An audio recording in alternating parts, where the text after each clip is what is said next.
সাগরিকায় শুরু টি-20 দলের প্রস্তুতি, লিটনের সামনে কিউই পরীক্ষা। সঠিক পথে আছে বাংলাদেশ ক্রিকেট, দাবি টাইগার স্পিন কোচ মুশতাকের। নিউজিল্যান্ড বলছে এটা ভিন্ন বাংলাদেশ, টাইগার বোলিং হবে চ্যালেঞ্জিং। রাজশাহীতে বাংলাদেশের মেয়েরা হারলো ওয়ানডে সিরিজ, জেমি সিডন্সে শ্রীলঙ্কা জিতল 2-1 ব্যবধানে।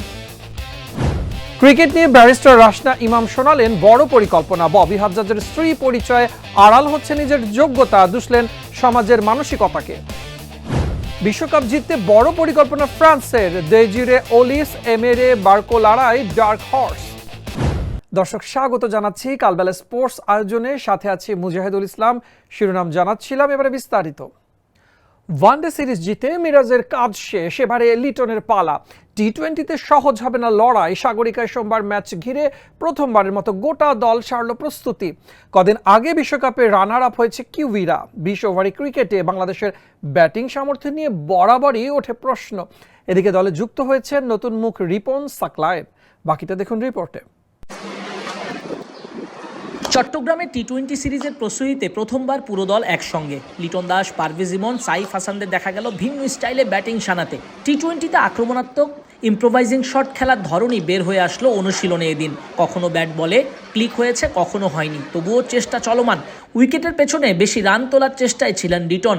এলকেডি টি-20 দল ধারাবাহিক নয়, সেটা গেল 2 সিরিজের ফলাফল সামনে আনলেই পরিষ্কার হবে। চট্টগ্রামেই ধবল ধলাই হবার দুঃস্মৃতি আছে ক্যারিবীয় সিরিজে, পরে সেই হতাশা কাটিয়ে আয়ারল্যান্ড সিরিজে 2-1 ব্যবধানে জয়। অনুশীলনে বাড়তি আগ্রহ ছিল রিপন মন্ডল আর সাকলাইনকে ঘিরে। দেখা গেল দুজনই ব্যাটসম্যানদের চ্যালেঞ্জে ফেললেন। রিপন তো কয়েক দফা লিটনকে বোল্ড আউটও করলেন। নতুন পুরনো বল, রিপন সব জায়গায় পাকা উস্তাদ। বিপিএল, তার আগে রাইজিং স্টার টুর্নামেন্ট, সেখানে রেখেছেন প্রতিভার স্বাক্ষর বেশ ভালোভাবেই। ক্লোজ ম্যাচ জেতানো, হারা ম্যাচকে টাইয়ে পরিণত করা, সবকিছুই রিপন করতে সিদ্ধহস্ত। তবে সাইফ হাসান পাত্তা দিলেন না সাকলাইন রিপনদের। সাইফের চেষ্টা ছিল বিগ হিটিংয়ে। বোলারদের অনুশীলনে অলরাউন্ডার সাইফুদ্দিন আলো কেড়েছেন এদিন। সাইফের চেষ্টা ছিল বিগ হিটিংয়ে। একের পর এক ছক্কা হাঁকালেন তানজিম সাকিব, সাকলাইন, রিপনদের। বুদ্ধিদীপ্ত ডেলিভারিতে এদিন ব্যাটারদের বিট করতে দেখা গেছে অলরাউন্ডার সাইফুদ্দিনকে। অভিজ্ঞতা তো কথা বলে দিন শেষে। ফাস্ট বোলারদের নিয়ে শনটেট আলাদা সেশনও করেছেন এদিন। কে ইয়র্কার বেশি দিতে পারেন সেটারও হয় পরীক্ষা। শেষ পর্যন্ত সেখানে জিতে যান আব্দুল গফফার সাকলাইন, পান পুরস্কারও। তবে সেই পুরস্কারটা তিনি গ্রাউন্ডসম্যানদের দিয়ে দেন। সোমবার প্রথম টি-20 সাগরিকায়।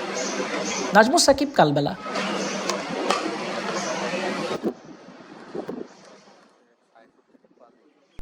বাংলাদেশ ক্রিকেট সঠিক পথে এগুচ্ছে বলে মন্তব্য করেছেন tiger spin coach Mushtaq Ahmed. টি-20 বিশ্বকাপ দূরে আছে, এ সময় 50 ওভারের ক্রিকেটার তৈরি করাতে বাড়াতে হবে মনোযোগ। এদিকে নিউজিল্যান্ড বলছে লিটনরা এখন ভিন্ন বাংলাদেশ দল। আসন্ন টি-20 সিরিজে টাইগার বোলিং নিয়ে কিউইদের আছে বাড়তি চিন্তা। Winning a last series is always handy. You know, like it's a happy dress room. When you win things. অবশ্যই শেষ 3টি ওডিআই সিরিজ জেতা ড্রেসিং রুমের অবস্থা এখন অনেক ভালো। জিততে পারলে সবকিছুই ঠিক থাকে, অনেক কিছুই আমরা নোটিস করিনি। তবে জিতলে অন্যরকম একটা আবহ ফিল করা যায়। কোচ হিসেবে জেতার সময় নিজেদের গেম আরো কিভাবে উন্নতি করা যায় সেটাও বুঝতে পারি। আমরা লাস্ট সিরিজগুলো জিতেছি, এটা ভালো খবর। এবং তরুণরা যারা এসেছে তাদের জন্য ভালো একটা প্ল্যাটফর্ম, বেঞ্চ দেখার সুযোগও আছে। যেমন গত ম্যাচে আমরা রিশাদকে বসিয়ে তানবীরকে খেলিয়েছি। আমরা যখন বিশ্বকাপে যাব তখন এটা আত্মবিশ্বাস যোগাবে। আমরা টি-20তে ভালো করব, ছেলেরা প্রস্তুত আছে। Brilliant. First of all, Nasom and Sheikh Mehndi has been very, very good. Even Miraz Mehndi in one-day cricket, spinners bowling very well. Overall, fast bowlers. Sheikh মাহাদি দুর্দান্ত, এছাড়া মিরাজ ও স্পিনাররা দুর্দান্ত করছে। ফাস্ট বোলাররা উইকেট পাচ্ছে। এই পিচে স্পিন অবশ্যই আছে, এখানে বল টার্ন ও স্পিন দুটোই করেছে। আমরা গত ম্যাচেই বল স্পিন করেছি, নিউজিল্যান্ডের বোলাররাও তাই করেছে। I think no, this is a part of his progress. You know, sometimes when you sit out, what is ঋষাদের বাদ পড়া তার উন্নতির অংশ। একজন কোচ হিসেবে আমরা তাকে স্ট্রং করে তুলতে চাই। মাইন্ডসেট স্ট্রং থাকতেই হবে। ইন্টারন্যাশনাল ক্রিকেটে হেভিলি টেম্পারমেন্ট থাকতে হয়। স্কিল এখানে সাহায্য করে, তবে এখানে টিকে থাকতে হলে মাইন্ডসেট প্রয়োজন। এটা আমাদের ডিউটি ঋষাদকে গড়ে তোলা। ঋষাদ বাদ পড়েনি, এটা পার্ট অফ গেম। এটা তাকে মেন্টালি পজিটিভ রাখবে। You know, when we talk about batting partnership, like Litton and Shanto had a very good batting partnership. অবশ্যই ব্যাটিং পার্টনারশিপটা গুরুত্বপূর্ণ। তেমনি বোলিংটাও প্রয়োজন। লিটন শান্তরা যেমন করেছে সেম ভাবে ফিজ 5 উইকেট পেয়েছে, নাহিদ 2 উইকেট পেয়েছে। আমি মনে করি বাংলাদেশ এখন পরবর্তী টি-20 বিশ্বকাপের চিন্তা করছে। আন্তর্জাতিক ক্রিকেট এখন অনেক দ্রুতই আগাচ্ছে, অতীত ছেড়ে দিতে হয়। কোনো কিছু ভাবার সুযোগ নেই কোনটা ভুল কোনটা সঠিক ছিল। বাংলাদেশ এখন অনেক কম্পিটিটিভ একটা দল। যখন নতুনরা আসে তখন তারা এত কিছু ভাবে না, তারা ভাবে দেশের জন্য খেলতে হবে। এখন প্রতি 2 বছর পর পর টি-20 বিশ্বকাপ আছে, এটা দারুণ সুযোগ। বাংলাদেশের তরুণরা এখন ফ্রেশ একটা শুরু করতে পারবে। রাজশাহীতে শ্রীলঙ্কা নারী দলের কাছে ওয়ানডে সিরিজ হারল নিগার সুলতানা জ্যোতিরা। বাংলাদেশ পুরুষ দলের সাবেক কোচ জেমি সিডন্স এবারে লঙ্কার নারী দল নিয়ে বাংলাদেশ সফরে এসেই বাজিমাত করলেন। ওয়ানডে সিরিজ শেষে এবারে সিলেটে 3 ম্যাচ টি-20 সিরিজ খেলবে 2 দল। রাজশাহীতে নারীদের ওয়ানডে সিরিজে হেরে গেল বাংলাদেশ। প্রথম ওডিআইতে সহজ ম্যাচ কঠিন করে জেতা, দ্বিতীয় ওডিআইতে নার্ভাস ব্যাটিং ডিসপ্লে, আর তৃতীয় শেষ ওডিআইতে বোলারদের গড়পড়তা পারফরমেন্স। মোট কথা এই ছিল শ্রীলঙ্কার বিপক্ষে মেয়েদের সিরিজের আত্মবান্ধব। টপ অর্ডারে শারমিন সুলতানা থেকে শুরু করে নিচের দিকে ঋতু, রাবেয়ারা নামের পাশে পারফরমেন্সটা ধরে রাখতে পারেননি। শেষ 2 ম্যাচে বোলাররা সঠিক সময় ব্রেক থ্রু এনে দিতে না পারায় সিরিজ খোয়ালো বাংলার মেয়েরা। মূলত জেমি সিডন্স এই জয়ের কারিগর। সিডন্স বাংলাদেশ পুরুষ দলের কোচ ছিলেন 2 দফায়, সাথে কাজ করিয়েছেন গেম ডেভেলপমেন্টেও। এদেশের কন্ডিশন সম্পর্কে ভালো জানেন সিডন্স, আর সেটা কাজে লাগিয়ে তার শিষ্যরাও আদায় করে নিয়েছে এই সিরিজ জয়। এদিকে শ্রীলঙ্কার বিপক্ষে টি-20 সিরিজের জন্য 15 সদস্যের দল ঘোষণা করেছে বাংলাদেশ। এখনও টি-20তে অভিষেক না হওয়া শারমিন সুলতানাকে নেওয়া হয়েছে দলে। সিলেট আন্তর্জাতিক ক্রিকেট স্টেডিয়ামে আগামী 28 এপ্রিল শুরু হবে 3 ম্যাচের টি-20 সিরিজ। একই মাঠে 2 ম্যাচ যথাক্রমে 30 এপ্রিল ও 2 মে। অভিজ্ঞ ব্যাটার ফারজানা হকের জায়গায় দলে নতুন এসেছেন শারমিন সুলতানা। না খেলেই বাদ পড়েছেন ফারজানা হক। 2017 সালে বাংলাদেশের হয়ে আন্তর্জাতিক ক্রিকেটে অভিষেক হয় শারমিনের। এখন পর্যন্ত দেশের হয়ে কেবল ওয়ানডেতেই খেলেছেন তিনি। এবার টি-20 অভিষেকের হাতছানি তার সামনে। বাদ পড়া ফারজানাকে রাখা হয়েছে স্ট্যান্ড বাই তালিকায়। এছাড়া শরীফা খাতুন, ফারজানা ইয়াসমিন ও তাজনিহার আছেন স্ট্যান্ড বাইয়ে। দলের বাকিরা হলেন নিগার সুলতানা জ্যোতি, নাহিদা আক্তার, দিলারা আক্তার, জুয়াইরিয়া ফেরদৌস জয়িতা, শোভানা মুস্তারি, ফাহিমা খাতুন, শারমিন আক্তার সুপ্তা, ঋতুমণি, স্বর্ণা আক্তার, রাবেয়া খান, শারমিন সুলতানা, মারুফা আক্তার, ফারিহা ইসলাম তৃষ্ণা, সুলতানা খাতুন ও সানজিদা আক্তার মেঘলা। মির্জা সানোয়ার হোসেন, কালবেলা। বাংলাদেশ ক্রিকেট বোর্ডের অ্যাডহক কমিটিতে একমাত্র নারী সদস্য ব্যারিস্টার রাশনা ইমাম। নারী উইং, কমপ্লেইন ও মেডিকেল এই 3 বিভাগের অভিভাবক তিনি। সাম্প্রতিক সময়ে স্বামী ববি হাজ্জাজের পরিচয়কে রাখা হচ্ছে সামনে, অথচ নারী অধিকার, স্বাস্থ্যসহ নানাবিধ কর্মকাণ্ডে রাশনা ইমাম অবদান রাখছেন সমাজের সর্বত্র দীর্ঘদিন থেকেই। পিতৃতান্ত্রিক সমাজের মানসিকতাকে দুষলেন এই দেশ বরেণ্য ব্যারিস্টার। কালবেলাকে দেয়া বিশেষ সাক্ষাৎকারে দেখুন বাকিটা। না, অন্ধ তো না, সামাজিক যোগাযোগ মাধ্যম তো দেখছি, সো চোখে পড়ছে। দ্বিতীয়ত, এভাবে যদি আমাকে আখ্যায়িত করা হয়, এটা কিন্তু আমার সক্ষমতা বা আমার অর্জন বা আমার ব্যাপারে কিছুই বলে না। আছে যে প্রথমত কোনো সম্পর্কই তো কারো পরিচয় হতে পারে না, এবং আমাদের সমাজের মাইন্ডসেটটা হচ্ছে পুরোপুরি পিতৃতান্ত্রিক। তো ওগুলো আমি একেবারেই গায়ে লাগাই না, এগুলো আমাকে এফেক্ট করে না। আমি কাজ করে এসছি, আমি কাজের মানুষ, দায়িত্ব পেয়েছি, কাজ করে চলে যাব। কোনো বিসিবির কোনো অ্যান্টি হ্যারাসমেন্ট পলিসি নেই সুনির্দিষ্ট। বিশেষ করে এই অ্যান্টি হ্যারাসমেন্ট একটা পলিসি তৈরি করে সেটাকে বোর্ডে অ্যাপ্রুভ করে আমি দিতে চাই। প্রথমেই বলবো যে আমাদের সময়টা তো অত্যন্ত লিমিটেড। 3 মাসের জন্য এই অ্যাডহক কমিটি গঠন করা হয়েছে এবং কমিটিকে 2টো দায়িত্ব দিয়েছে। একটা হচ্ছে ডে টু ডে অ্যাক্টিভিটিস পরিচালনা করা বিসিবির, এবং দ্বিতীয় দায়িত্ব অত্যন্ত গুরুত্বপূর্ণ হচ্ছে একটা সুষ্ঠু নির্বাচন দিয়ে নির্বাচিত বোর্ডের হাতে আমরা দায়িত্ব দিয়ে চলে যাব। তো সময়টা খুব সীমিত, কিন্তু এর মধ্যে আমাকে 3টা ডিপার্টমেন্টের দায়িত্ব দেওয়া হয়েছে। একটা হচ্ছে উইমেন্স ক্রিকেট, আরেকটা হচ্ছে মেডিকেল ডিপার্টমেন্ট, এবং 3 নাম্বারটা হচ্ছে কমপ্লেইন্টস, অভিযোগের যে ডিপার্টমেন্টটা। তো আমার কাছে মনে হয়েছে যে এটা আমার যে অভিজ্ঞতা এত বছরের আইন পেশায় এবং আইন পেশার পাশাপাশি যে জনস্বার্থমূলক বিশেষ করে স্বাস্থ্য সেবা নিয়ে কাজ করেছি, এগুলোর সাথে এটা প্রাসঙ্গিক। তাই বলেই আমি দায়িত্বটা নিয়েছি, না হলে আমি দায়িত্ব গ্রহণ করতাম না। আমার মনে হয় না একটা পদের জন্য আমি নিজেকে যদি কোয়ালিফাইড না মনে করতাম, আমি লাভ দিয়ে পদটা নিয়ে নিতাম। আমি ওই ধরনের মানুষ না। যারা আমাকে প্রফেশনালি দেখেছে বা ন্যূনতম আমার সম্পর্কে জানে, তারা সবাই জানে যে দায়িত্ব যখন নিয়েছি তার মানে আমার মনে হয়েছে আমি দায়িত্বটা পালন করতে পারবো। তো দায়িত্বের কথায় চলে যাই, কাজের কথায় চলে যাই, যে আপনি দেখেন উইমেন্স উইং, হ্যাঁ, নারীর অংশগ্রহণ সেটা শুধু ক্রীড়াঙ্গনে নয়, যে কোনো খাতেই, সেটা নিয়ে এত বছর ধরে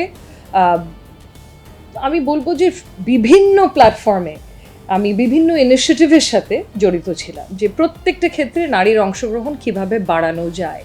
ইনফ্যাক্ট ক্রীড়াঙ্গনেও নারীরা যাতে একটা নিরাপদ পরিবেশে স্পোর্টসে খেলতে পারে, ফ্লারিশ করতে পারে, গত বছরই কিন্তু বিসিবির উপরই একটা লিগ্যাল নোটিশ আমি জারি করেছিলাম। হয়তো এটা আপনারা জানেন, এর মধ্যে এটা ছিল জাহানারা আলম ওনার অভিযোগের প্রেক্ষিতে। যখন আমাদের মনে হয়েছে যে বিসিবি দৃশ্যমান কোনো উদ্যোগ নিচ্ছিলেন না, তখন একটা NGO, Bangladesh legal aid and services trust, ওনাদের হয়ে জারি করা নোটিশটা। সো যে ক্ষেত্রেই হোক না কেন, নারীদের অংশগ্রহণ বাড়ানোর জন্য যা যা করণীয় বা যে ধরনের অনেক ধরনের ইনিশিয়েটিভের সাথে আমি প্রায় 22 বছর ধরে যুক্ত আছি। বের হলো যে এখনো বিসিবির কোনো অ্যান্টি হ্যারাসমেন্ট পলিসি নেই সুনির্দিষ্ট, বিশেষ করে রিলেটেড সুনির্দিষ্ট কোনো পলিসি নেই। সো 21st সেঞ্চুরিতে এসে মানে ন্যাশনাল বডি যেটা বিসিবি, সেটার এ ধরনের কোনো পলিসি না থাকাটা কিন্তু দুঃখজনক। সো সেই দিকেই আমি প্রাধান্য দিতে চাচ্ছি যে এই 3 মাসে এই অ্যান্টি হ্যারাসমেন্ট একটা পলিসি তৈরি করে সেটাকে বোর্ডে অ্যাপ্রুভ করে আমি দিতে চাই। এখন কিন্তু একটা ট্রান্সপ্যারেন্ট প্রসিজার থাকে, যে এই প্রসিজার ফলো করে এই অভিযোগের তদন্ত করতে হবে, এবং তদন্তর পরে যদি কেউ দোষী সাব্যস্ত হয় কি পদক্ষেপ নেওয়া যাবে। প্রশ্ন ছুড়ে দিতে চাই না, এখানে এতটুকুই বলার আছে যে প্রথমত কোনো সম্পর্কই তো কারো পরিচয় হতে পারে না। দ্বিতীয়ত, এভাবে যদি আমাকে আখ্যায়িত করা হয়, এটা কিন্তু আমার সক্ষমতা বা আমার অর্জন বা আমার ব্যাপারে কিছুই বলে না। এটা বলে আমাদের সমাজের মাইন্ডসেটের ব্যাপারে, এবং আমাদের সমাজের মাইন্ডসেটটা হচ্ছে পুরোপুরি পিতৃতান্ত্রিক, এবং এই পিতৃতন্ত্রটা এত কি বলবো মানে একেবারে প্রথিত সমাজের মধ্যে এত ডিপলি এন্ট্রেন্সড যে আপনি এই ধরনের সামাজিক যোগাযোগ মাধ্যমে এই ধরনের পোস্ট থেকেই বুঝতে পারেন যে এভাবে একজন নারীকে এভাবে আখ্যায়িত করা হচ্ছে যে অমুকের স্ত্রী, অমুকের স্ত্রী। সো এটা আমাকে খুব একটা এফেক্ট করে না। আমার মনে হয় এটা গণজীবনের একটা অংশ। উনি যেহেতু পলিটিশিয়ান, আমিও পাবলিক লাইফে আছি কম বেশি, সো মানুষ বলতেই পারে। অ্যান্ড বলার কারণটা হচ্ছে এই পিতৃতান্ত্রিক মাইন্ডসেট। অ্যান্ড অফকোর্স সমালোচক তো থাকবে, অ্যান্ড গঠনমূলক যে সমালোচনাগুলো হয় সেখান থেকে আমি কিছু শেখার চেষ্টা করি। আর যেগুলো আমার মনে হয় উদ্দেশ্য প্রণোদিত, একেবারেই গঠনমূলক না বা একটু আক্রমণ করার টেন্ডেন্সি, জি, সো ওগুলো আমি একেবারেই গায়ে লাগাই না। এগুলো আমাকে এফেক্ট করে না। আমি কাজ করে এসছি, আমি কাজের মানুষ, দায়িত্ব পেয়েছি, কাজ করে চলে যাব। না, অন্ধ তো না, সামাজিক যোগাযোগ মাধ্যম তো দেখছি, সো চোখে পড়ছে, বাট এটা নিয়ে আমার মনে হয় আলোচনা করারও কিছু নেই। কারণ আপনার প্রেক্ষাপটটা দেখতে হবে যে এই প্রশ্নগুলো উঠছে কেন বা এই সমালোচনাটা হচ্ছে কেন। যে একটা বোর্ড ছিল, সেই বোর্ডটাকে বিলুপ্ত করা হলো। কি কারণে করা হলো? অনিয়ম পাওয়া গেছে, একটা ইন্ডিপেন্ডেন্ট এনকোয়ারি হয়েছে। এই এনকোয়ারি কে হেড করেছে? সাবেক বিচারপতি, উনি আপিল বিভাগের বিচারপতি ছিলেন। সো এই এনকোয়ারিতে অনিয়ম পাওয়া হলো, সেই কারণে বোর্ডকে বিলুপ্ত করা হলো এবং একটা অ্যাডহক কমিটি সেই জায়গায় বসানো হলো। সো এই প্রেক্ষাপটে এই বোর্ডের সমর্থক যারা ছিল তারা তো সমালোচনা করবে। সেটা ঠিক কারণে করছে না ভুল কারণে করছে, এই জিনিসগুলো নিয়ে আই থিঙ্ক কথা বলাও is a West of everybody's time. 2026 বিশ্বকাপ ফ্রান্সের বিশ্বজয়ের মিশন। ডেজিরে, ওলিস, এমেরি, বারকোলা, ইয়েরো, এই 5 জন দলের কালো ঘোড়া। মূলত এই ফেভারিট 5 লন্ডভন্ড করে দিতে পারে প্রতিপক্ষের সাজানো পরিকল্পনা। কিলিয়ান এমবাপ্পের অভিজ্ঞতার সাথে এই ডেডলি কম্বিনেশন এখন আলোচনার তুঙ্গে। বিস্তারিত রিপোর্টে। 2018-তে বিশ্ব জয় আর 2022-এ অল্পের জন্য হাতছাড়া। ফ্রান্সের রিজার্ভ বেঞ্চ মানেই অবিশ্বাস্য কিছু। কিলিয়ান এমবাপ্পে তো জাস্ট শুরু। 2026 বিশ্বকাপে আসল তাণ্ডব দেখাতে প্রস্তুত দিদিয়ে দেশমসের 5 নতুন সেনাপতি। ইউরোপের বাঘা বাঘা ক্লাবগুলোকে একাই কাঁপিয়ে দেওয়া এই 5 ফরাসি মনস্টার এবার নামছে বিশ্ব জয়ের চূড়ান্ত মিশনে। কারা এই 5 গোল মেশিন, কেন তাদের ভয়ে এখনই ঘুম হারাম বড় বড় পরাশক্তিদের? তালিকার 1 নম্বরে আছেন পিএসজির নতুন সেন্সেশন দেজিরে দুও। মাঝমাঠ থেকে বল কেড়ে নিয়ে চিতার গতিতে বক্সে ঢোকায় যার জুরি মেলা ভার। মাত্র 19 বছর বয়সে ইউরোপের ট্রান্সফার মার্কেটে গরম করা এই ফুটবলারই হতে যাচ্ছেন দেশমসের মাঝমাঠের আসল জাদুকর। এরপরই আছেন মাঝমাঠের খুনে মেধা ওয়ারেন জাইর এমেরি। মাত্র 18 বছর বয়সে যার পাসিং আর গেম রিডিং দেখে কপাল কুঁচকে গেছে বড় বড় মিডফিল্ডারদের। ফ্রান্সের সিনিয়র দলে জায়গা পাকা করে নেওয়া এই তরুণ তুর্কি 2026 বিশ্বকাপে ফরাসিদের শিরোপা জয়ের ব্লুপ্রিন্ট তৈরি করবেন। কিন্তু গতির লড়াই আসল আতঙ্ক হতে যাচ্ছেন ব্র্যাডলি বারকোলা। এমবাপে চলে যাওয়ার পর পিএসজির আক্রমণ ভাগের ভার এখন তার কাঁধে। উইং দিয়ে তার জাদুকরী ড্রিবলিং আর বক্সের ভেতর ফিনিশিং, প্রতিপক্ষের রক্ষণভাগ তছনছ করতে তিনি একাই যথেষ্ট। রক্ষণভাগকে দুর্ভেদ্য দেয়াল বানাতে প্রস্তুত ফ্রান্সের নতুন সেনানী লেনি ইয়োরো। 19 বছর বয়সে ম্যানচেস্টার ইউনাইটেডের রক্ষণ সামলানো এই ডিফেন্ডারকে বলা হচ্ছে আগামীর ভারান। গতির সাথে বুদ্ধির এমন মিশেল ফুটবল দুনিয়ায় খুবই কম দেখা গেছে। আর তালিকায় সবচেয়ে বড় বাজির নাম মাইকেল ওলিস। বায়ার্ন মিউনিখের জার্সিতে বুন্দেসলিগা কাঁপানো এই রাইট উইঙ্গারের বা পা যেন একটি মিসাইল। ফ্রিকিক হোক কিংবা সেট পিস, একাই ম্যাচের মোড় ঘুরিয়ে দিতে পারেন তিনি।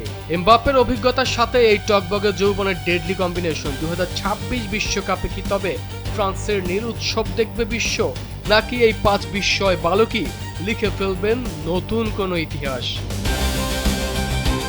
আরমান হাসান, কালবেলা।